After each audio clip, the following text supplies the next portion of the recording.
Okay, welcome back. What we're going to do is we're going to be selecting the everything you need to do to be able to get up. As you can see, I've got ready to fly, so I'll just click that. Now it comes up straight away with the electrical systems must be turned on in order to use the radio and speak. Now I've actually got this set up so in in here we've got AI control. So this is the FO. Basically, she's going to do the checklist. She's going to do the radios, which is what's done in the real world. In actual fact, one person controls it, the other person, so the captain might control the plane, and the other person does the radios, or vice versa, depending on the sector. Uh, Control aircraft is turned off because obviously I'm going to be doing that. Now, as soon as I switch it on, it's going to ask for clearance. So the electrical battery button is this one up here. So I'll flick that on. I'll probably turn on the Seattle clearance delivery. Qantas 1211 Heavy ready to copy IFR clearance to Portland. So it's copying everything to, I'm just increasing all the. Takeoff runway 16 center climb and maintain 11,000 feet. Departure frequency is 119.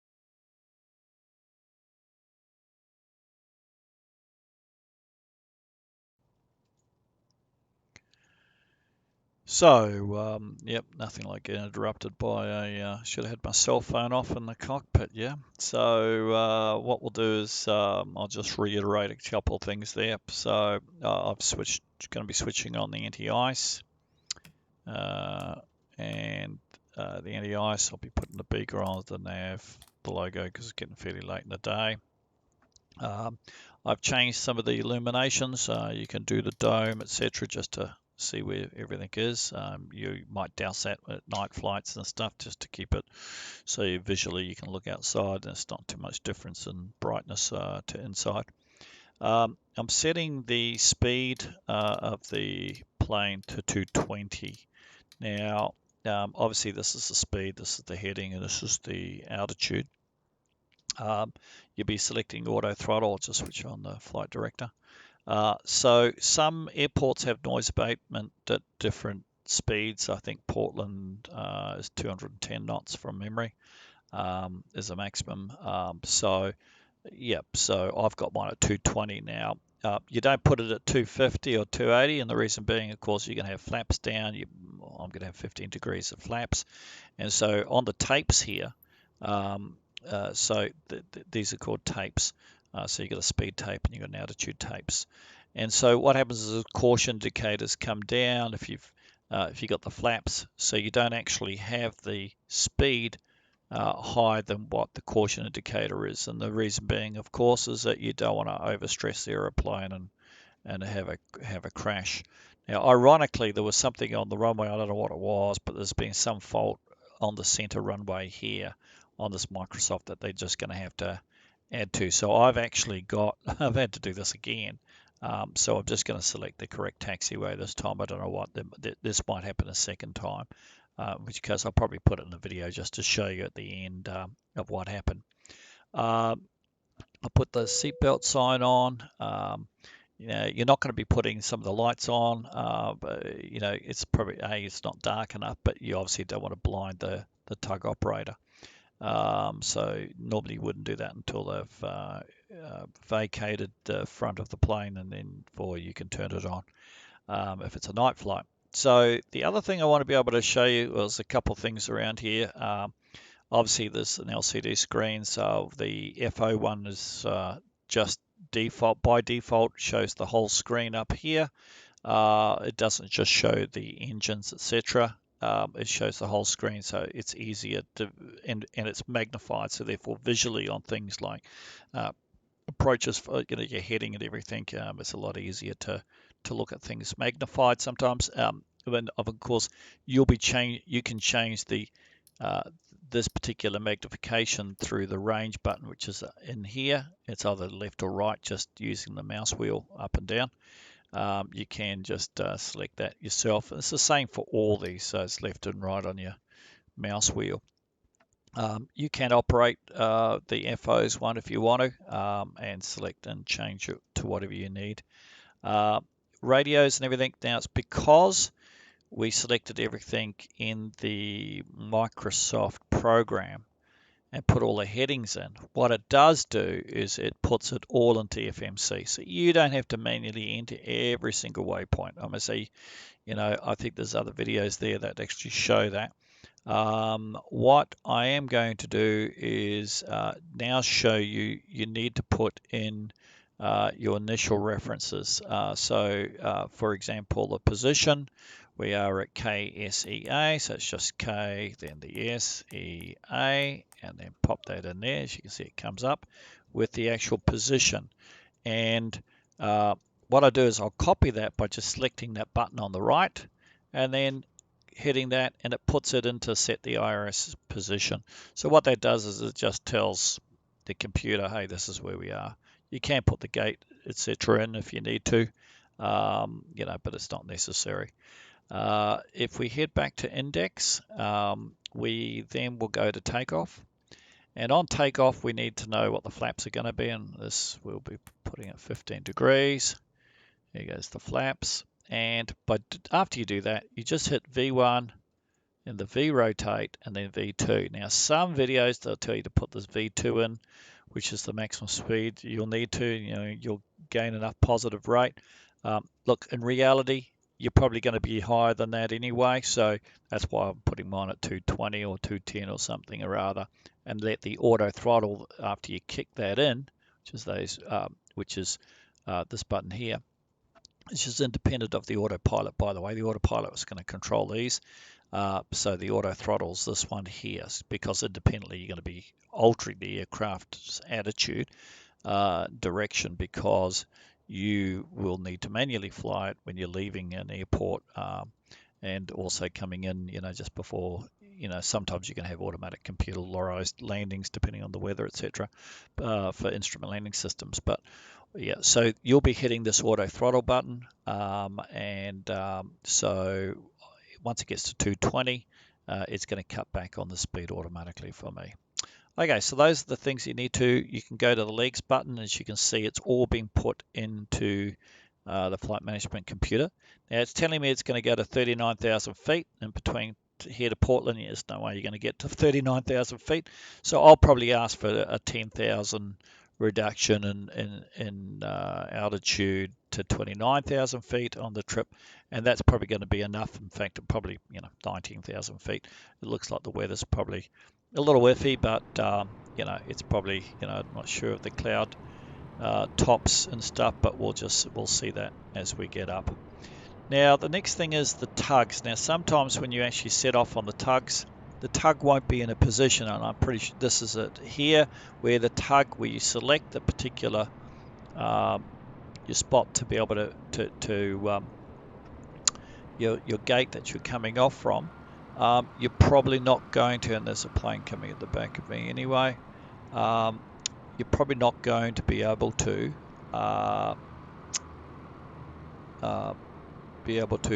push back, because it says it's not available, and I'll just show you a workaround on that one. As you can see, this plane is coming out off to here. It's going to actually take this particular route through here and up here to be able to go all the way into our takeoff position, or our designated runway. Okay, so I'm going to get the rest of this all going. I've got the beacon and everything on, and as I mentioned earlier, that I'm using a X52 Logitech joystick and throttle, so it makes life a lot easier. And of course, as you can see, everything's running on Ultra, so the details are all there. Okay, so let's get this bird underway, and we've got everything sort of more or less selected, and we'll just take off the parking brake. Now the reason why normally you wouldn't do that if the tug is coming, so if I just go to ground services now, request pushback, I'm requesting it, and it's going to reject it. And you can see it's not available for this position. All right. Yep. So to work around that one, of course, is what you'll be doing is that you just hit the Shift P button. Obviously, you're going to be checking, make sure there's no planes. Now we're going to be actually coming around this way because it will ask me in a moment to go down the N. So the N taxiway is this direction. If I just flip back to the this program here to the website, you'll see that N goes along here and then comes around to center. Now for some reason it on the center runway has a bit of a dip in it, and this still might have a bit of an issue now. If it does, I'll record it and you'll flip it into the thing, and we'll just have to work around maybe a different airport or something. So I think that's something Microsoft is just going to have to just fix up. But hopefully we can get this bird underway. Okay, so we're going to hit the Shift P button. The Shift P button, and that allows me to, and we've got to make sure, of course, that the park brake is off. So the park brake is off, which is that one there. I've got a key for that, of course. So we'll just head back outside. If I hit the Shift P button, you'll see that it will go back. You don't need the tug in place. Now I am going to be steering to the left. So as you can see, the left-hand side of the plane. So I'm going to be back steered to the left. And the reason so I can go this direction. Now normally you would have the information which runway and the taxiways you're going to be using. VATSIM, if you're using VATSIM, they will actually let you know that. So as you can see that the other plane's going up the taxiway there, and as I'm being pushed back, I will hit Control E to do the engine start. So the Control E engine start is going to be better than a cold start. I will do a video if you guys want me to on how to do a cold start, so you can go through all the buttons and do it, but you want to be proficient in it because it's all about a bit of speed, you know. You're not going to hold up taxiways and stuff after you've been pushed back. I'm going to head to here. As you can see, you'll get used to how you line things up on taxiways. See? Requesting it. So the FO is automatically asking for the end of pushback. I've already selected my park brake to hold it in position, and now she's going to ask for taxi. Ready to taxi. And we'll be following this plane.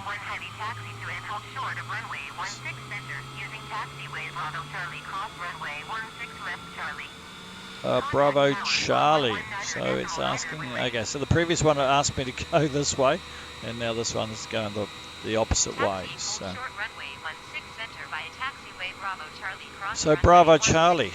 That's just great. So if we just go back into, is it still heading up to that? So Bravo Charlie.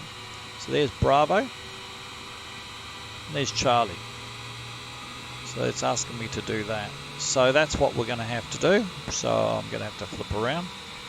Now it would be quite nice for that to be given to me. Now you could do obviously we've got another plane that's coming out here, and we're going to need to obviously go in the opposite direction to where we are. So I'm just going to flip the, just turn the plane right around, wait for this plane to get out of the way, and we'll do it. It's not a bad evening to be able to fly. And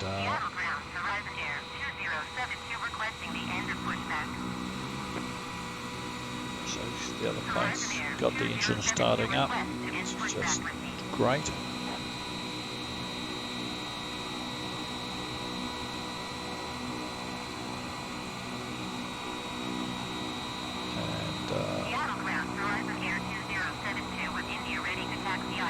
So it's going to taxi now as well, just to hold up the proceedings. As you can see, there's no collision there, so great. It's pretty realistic though, I must admit. They've done a pretty good job with this simulation. I really enjoy it. It's quite testing.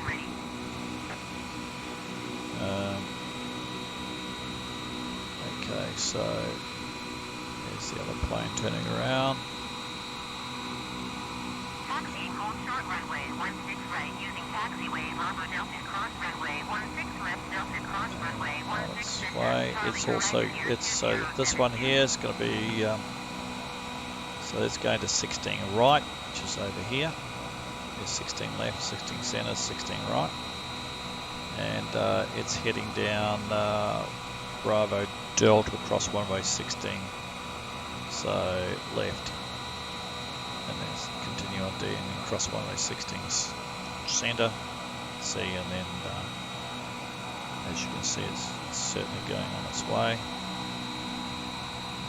And so it's going to turn one of these ones up here because it's going to be taxi over B and then D. So it's going to be heading down B and then D, which is that one there. And then it's going to head out that way. Okay, so we're going to spin this bird around. So that's going to be quite a, and I'll just keep an eye on traffic up to the left.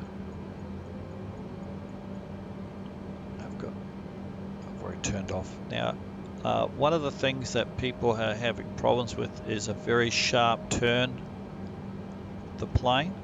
It's because they pull back on the joystick. If you push forward and turn left, you'll find that the nose wheel will turn a lot sharper. So there's a handy tip for you guys. Will be so you'll be able to turn around really sharp if you're holding it forward and twisting the center. So I just found that one out by accident. So that should be the case. And if you think about it, it makes sense. Because you need to make sure that the nose wheel's not lifting up in the air, otherwise you're going to have less friction, so therefore it's going to be harder to turn. Now I'm going to be also showing you that the white line. So I'm turning the aircraft and you'll notice that here's the white line on the LCD panel display. Now I'm just going to line that up with the taxiway. Now if I do that, then it will give me, I'll be super accurate in going straight. Obviously the center line is a bit more to the right of where I'm sitting. And if I just go outside now, you'll see that I'm on the yellow line and it will keep me on the line all the way, usually unless the wind is buffeting or something. So that's another little handy tip to keep things nice and straight. You'll want to line up on the runway correctly, because when you go to take off, you want to be able to set up with as you throttles without having to worry too much about the you keeping it on the runway. You want to keep it fairly centered. Okay, so we'll just go down there. We're just going to be putting on the flaps. It's 3 notches to get it to 15. I've got a button for that on my joystick, as you can see. You can select it there if you want to. Again, don't use keyboard. Go get yourself a really good joystick if you're paying the money for this particular program. You will find big benefits. Okay, so we're coming up to a nice representation here on the LCD for a bird's eye view. We're going to be coming up and going around there, so just a little bit off center. So back on that again. Now we've got most things. You can always just go through, even though the pre-flight check's going to be taking care of the FO. I have got the strobe or anything on at the moment. It's still quite light, so I don't need to put taxi lights on. Taxi lights. Okay, so we're coming up to the first left. Now we've got that other. There's the other plane. We've caught up to it now. It's going to take the first one. So I'm just going to slide a bit so it goes on, and now I'll be able to go past it, and then I'll go to the left. So I'm going to be going this one. It's going to go like that, so it's still going to be in front of me, so that's okay. Now push B, that's your barometric pressure selection. You can manually set it through here if you want to. Another video, I'll probably do all these things for you on a bit more experienced flight. a bit more advanced, I should say. Again, I've got. Taxi to and hold short runway 16 left using taxiway Bravo Charlie Alaska 3908. So, yeah, it's a bit of a strong curve to the left. Now you can, if you want to, you can always just look out to the window, make sure there's nothing incoming onto the runway. Now on VATSIM, they'll probably tell you to whether you can go over the runways, etc., for planes landing on final. So there's all sorts of restrictions there. You can flip back outside just to show you how it's all looking. Probably crossed a bit earlier there. Remember, when you're flying, taxiing planes, it's all like driving a big semi-trailer truck, yeah? So nose out in front before you turn, and then you turn, all right? And then just center up.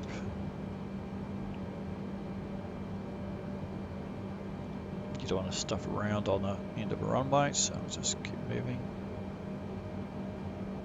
And hopefully we don't experience the same issues with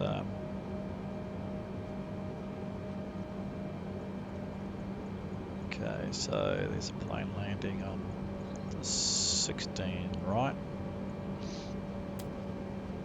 So just slow up, because obviously we're going to be told and we might be able to get clearance before the other plane. Seattle Tower Qantas 1211 Heavy ready to go runway 16 center IFR to Portland. There's a plane coming in as well. It's probably 16 right as well. Air 2285, turn next taxiway. So there's a plane that's turning. Qantas 1211 Heavy cleared for takeoff runway Okay, so 16 here we go. center. Now we flip on the Cleared for takeoff runway 16 center. lights, Qantas 1211 Heavy. strobe. Don't need the other lights on, and rejected takeoff. So we've got those set. And Horizon Air 2285. now I'm going to boot off the runway. Hopefully we're not going to strike the same issue. Seattle Tower Horizon Air 2072 ready to go runway 16 Now I've right lined that IFR white to line Kilo up. Golf Papa, India. And we'll just kick it off. I'm not quite straight on the straight. Now there we go. And 70%. At full power. Now I've got the stick forward a little bit. Now we might strike that same bump, like I said. If not, we'll be up in the air in a second. See that bump? A bit worried about those bumps. V1, that's good. Up we go. Up we go. Gear up. Okay, now you can on SimBrief put in the departure, so the SIDS. So you can do that. I'm going to flick in now the auto throttle, which is there. So, and bring up some flaps, a couple of notches, keep it on 5. And we're more or less centered up on the magenta. Now you can see that the speed is dropping. It's because we don't make it too steep. So we just, yeah, for comfort's sake. I can flip on the autopilot. Now, we were given to go climb, maintain 11,000 feet. So I'll just flip that. I should have done that earlier. Put the autopilot on. So you can see it's at 1,000. So that's good. And we'll put also the LNAV. Now the LNAV allows me, and we might just cut the bank angle down to 20 degrees. So it's comfortable for the passengers. So the LNAV, we should also select the heading out to 100 degrees, which I didn't do as well. So because that's the actual route, but we're going to be lining up, LNAV lines up on your flight route, so your instrument flight route. So that's automatically taken care of. Now I'm only doing 1,000 feet increase, but we really need to take this up to about 1800. Making sure all the flaps are up, and as you can see, if I just cut the range down a little bit, you will see that that's the actual route that we're going to be taking. Now I will set up also that I'm going to be putting in the approach early to what I think it's going to be. You would have got that information off and I can show you that in a moment of how we're going to set that up. So we're doing it 220. We can increase. We're over the, if I look out to the left, you can see that we're sort of like, we've still got a bit of the city there. It's a bit of a north-south city, isn't it? So I'll go up to 250 and increase it to 2,000, going up to 11,000 feet. Rejected takeoff's been set back to 0, and when we get up to, we're at 5,000 feet now. I'm not expecting any issues. You can go to the weather radar, which is at WXR, and it will show you what to expect. Now obviously red and magenta colors, sort of like storms and lightning and stuff. I tried a flight last night that was coming out of Miami, and the weather was just dire. So that's it's handy to be able to use the weather radar. You can check that before you take off. The terrain button, and what it's doing is that this terrain button shows you the terrain that could affect you. So it's Helens is there, so I think that's Mount St. Helens, which I think blew its stack there a while back. So those at this altitude, these mountains will come into play. So obviously it's fairly dangerous. It's quite an interesting, airport to take off from and land at because of the mountain range. It's probably be a bit like Switzerland. But as I get higher, this dissipates. So you get only the mountain tops would be as I've been increasing my altitude, and you'll see things disappear here because they no longer become of interest to the aeroplane in the sense of a cautionary side of things. I've got as you can see, we're going up to 10,000 feet. At 10,000 feet, I'll switch off the landing lights, and obviously the ceiling's not too high for the cloud range. It's quite a good afternoon. We've got knots at 17 coming from the right hand side or from the east. So it's just changing to Seattle Center, and I'll flip the passenger signs off, and then it's just a case of coming into the approach, which I'll deal with in a second. But I was going to actually, just before I sign off here, is that I was going to show you that if you needed to,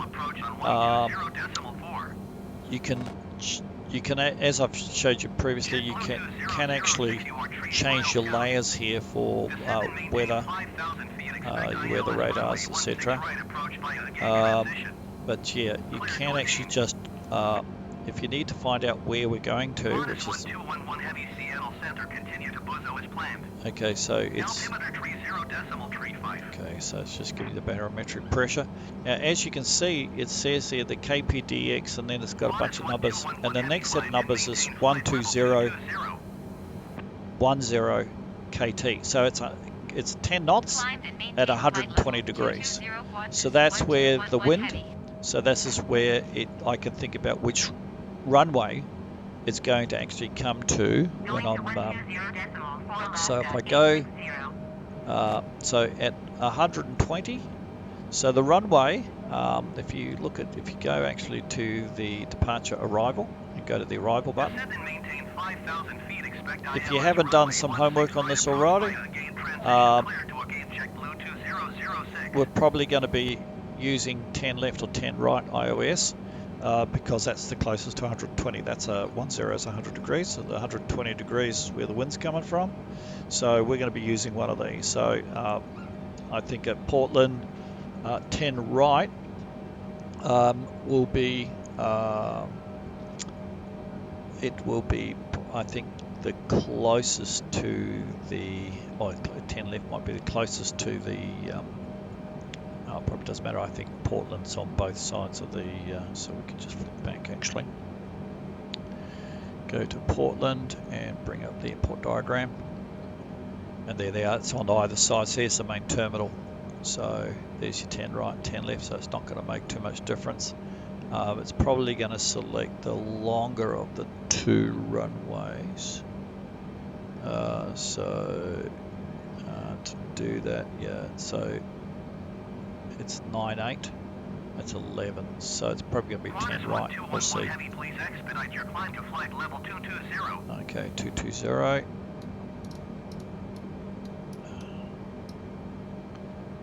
Okay, and then you have to push this button again, and then you're going to be pulling back. Yeah, it's a nice evening. Okay, right, so we've done that, and I was going to go back to that departure. So it's probably going to be 10 right. So what you do is just click that button, and there's 10 right. And that's the transition, scapo, I suppose, and hit the execute button. And if you do that early enough, then what happens is it gives you a better, gives you a lot better, in fact I think I've landed 10 left here previously, so it's probably going to do the same thing, but we'll see how we go. It gives you a better curvatures in bank rather than what the Microsoft did. So another little handy tip. Okay, we'll come back soon when we're starting our descent.